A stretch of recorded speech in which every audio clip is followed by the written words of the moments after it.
കുറേ നാളായി എൻ്റെ ചാനലിലേക്ക് ഒരു വീഡിയോ ചെയ്തിട്ട്. ഇന്ന് ആഹാരമല്ല നമ്മൾ ഉണ്ടാക്കുന്നത്, കേശ സംരക്ഷണം. അതായത് നമ്മൾ പുറത്തുനിന്ന് വാങ്ങുന്ന എണ്ണയൊക്കെ, കേശ സംരക്ഷണത്തിന് വേണ്ടി വാങ്ങുന്ന എണ്ണയ്ക്കൊക്കെ ആയിരക്കണക്കിന് രൂപ വിലയാണ്. നമ്മുടെ വീട്ടിലുള്ള സാധനങ്ങൾ കൊണ്ട് എളുപ്പത്തിൽ ഒരു എണ്ണ ഉണ്ടാക്കാൻ പറ്റുമോ എന്നാണ് ഞാൻ നോക്കുന്നത്. നേരത്തെ ഉണ്ടാക്കിയിട്ടുണ്ട്, അത് ഫലപ്രദമായിരുന്നു. നിങ്ങൾക്കും ഉപകാരപ്പെടട്ടെ എന്നുള്ള രീതിയിലാണ് ഇതിപ്പോൾ ഉണ്ടാക്കുന്നത്.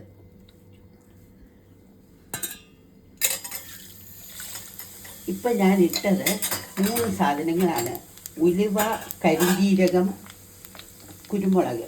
ഉലുവയും കരിഞ്ജീരകവും മുടി വളരാൻ വളരെ സഹായകമാണ്.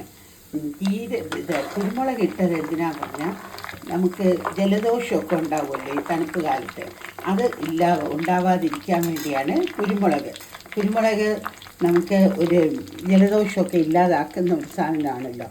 അത് കരിപ്പട്ടി കാപ്പിയൊക്കെ കുടിക്കാറുണ്ടല്ലോ. അതിന് പകരം നമ്മളിത് എണ്ണയിലേക്കും കൂടെ ഇടുന്നു. അപ്പോൾ അതൊക്കെ നല്ലതായിട്ട് പൊട്ടിക്കഴിയുമ്പോഴത്തേക്ക് ഞാൻ ചുവന്നുള്ളി, തൊലി മാറ്റണമെന്നില്ല, ചുവന്നുള്ളി ചെറുതായിട്ട് മുറിച്ചത്, അതും മുടി വളരാൻ വളരെ നല്ലതാണ്. ഇതിലൊക്കെ മുടി വളരാനുള്ള ധാതുക്കളും വിറ്റാമിനുകളും ലവണങ്ങളും ഒക്കെയുള്ള സാധനങ്ങളാണ് നമ്മൾ ഉപയോഗിക്കുന്നത്. ഇനി പച്ചിലകളുണ്ട്, അതിലേക്ക് വരാം. ഇതൊന്ന് നന്നായിട്ട് പൊട്ടട്ടെ. ഉലുവ, കരിഞ്ജീരകം, കുരുമുളക്, കുറച്ച് കുരുമുളക്, ഉലുവ കുറച്ച് കൂടുതലുണ്ടായിരുന്നു, കരിഞ്ജീരകം, കുരുമുളക് എന്നിവയൊക്കെയാണ് ഇപ്പോൾ ഇട്ടത്.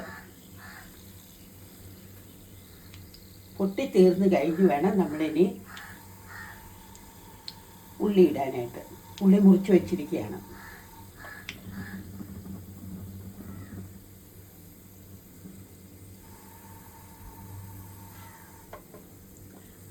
ഇനി ഞാൻ ഉള്ളി ഇടുകയാണ്.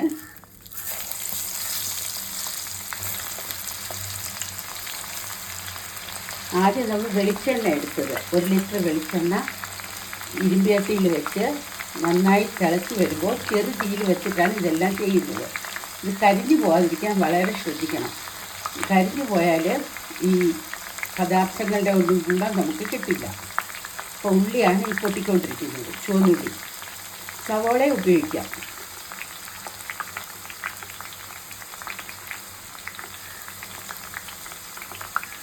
ഉള്ളി ഏകദേശമൊക്കെ ഒന്ന് പൊട്ടിയാകുമ്പം, മുഴുവൻ പൊട്ടിത്തീർന്നൊന്നുമില്ല, നമ്മൾ പച്ചിലകളിടാൻ പോവാണ്. പച്ചിലകളായിട്ട് ഞാൻ എടുത്തിരിക്കുന്നത് മുരിങ്ങയില കഴിച്ചാലും അത് കേശ സംരക്ഷണത്തിന് വളരെ നല്ലതാണ്. കറിവേപ്പില, മുരിങ്ങയില, കറിവേപ്പില, പിന്നെ ഈ ജലദോഷം വരാതിരിക്കാൻ വേണ്ടി കുറച്ച് തുളസി ഇലയും കൂടെ എല്ലാം റെഡിയാക്കി വെച്ചിട്ടുണ്ട്. അതിൻ്റെ തണ്ടൊക്കെ കളഞ്ഞ് വെച്ചിരിക്കുകയാണ്. അപ്പം ഇത് ഏകദേശം ഒന്നാകുമ്പോഴേക്കും നമ്മൾ ഇലകളിട്ടിട്ട് അവസാനം ചെമ്പരത്തിപ്പൂവിൻ്റെ ഇതളുകൾ. ചെമ്പരത്തിപ്പൂ നിറമുള്ള ചെമ്പരത്തികൾ ഇടാൻ പാടില്ല. നമ്മൾ ഉപയോഗിക്കുന്നത് നിറമില്ലാത്ത നാച്ചുറലായിട്ടുള്ളത്, പണ്ട് കാലത്തുള്ള ചെമ്പരത്തികളായിരിക്കണം ഉപയോഗിക്കേണ്ടത്. ഹൈബ്രിഡ് ഒന്നും ഉപയോഗിക്കരുത്. ഇതിലാണ് ആ ചുവപ്പ് നിറമുള്ള ചെമ്പരത്തി. എൻ്റെ കയ്യിലുള്ളത് ഈ കുടുക്ക് ചെമ്പരത്തിയാണ്.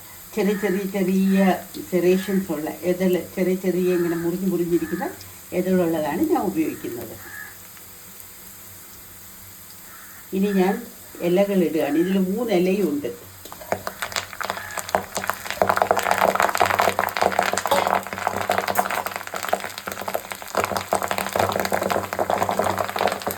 ഇലകളൊക്കെ അങ്ങനെ പൊട്ടിത്തെറിക്കുക.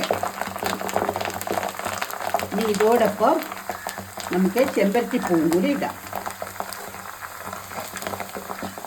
എണ്ണ മൂത്ത് വന്നാൽ ഇത് ഓഫ് ചെയ്യും. ഓഫ് ചെയ്തിട്ട് ഉടനെ അരിക്കരുത്, വെച്ചേക്കുക. അടുത്ത ദിവസം അരിച്ചാൽ മതി. എന്നാലേ ഈ ഗുണമെല്ലാം ഇറങ്ങത്തുള്ളൂ. ഇത് ഒരുവിധം മൂത്ത ശേഷമേ തീ ഓഫ് ചെയ്യത്തുള്ളൂ.